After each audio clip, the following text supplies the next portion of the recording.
Jelang dibukanya pembelajaran tatap muka pada 11 Januari mendatang, sejumlah sekolah di Banjarmasin terus mematangkan persiapan. Salah satunya adalah SMP 9 Banjarmasin yang sudah merampungkan tempat cuci tangan, mengatur jarak tempat duduk hingga penyediaan wastafel di setiap kelasnya. Rencananya sekolah ini akan menerapkan sistem ganjil genap.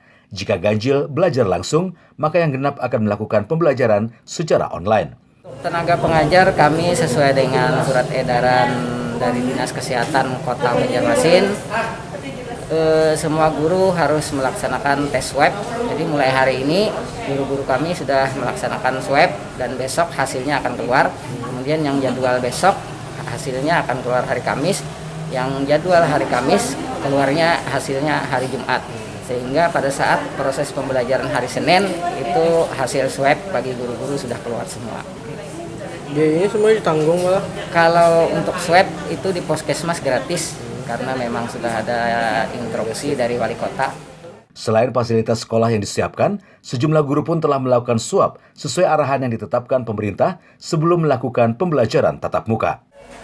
Kalau menurut kami malah pribadi, alhamdulillah baik-baik saja gitu. Artinya daripada nanti ketemu dengan siswa, kita sudah di swab, sudah kayak bagus, sudah diperiksa, sudah tidak ada gejala apa-apa, lalu berhubungan dengan siswa nanti nyaman gitu.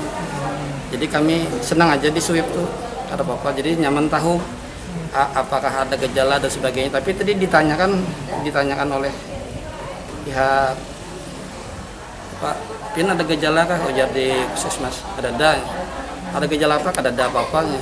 Cuma minta di swab-nya seolah memerintahkan gitu, meminta. Nah itu aja. Nantinya pembelajaran tatap muka ini hanya berlangsung selama 4 jam dengan jumlah murid yang diikutkan sebanyak 50% dari jumlah kapasitas kelas. Dari Banjarmasin, Satyanaka, Kalsel 1net.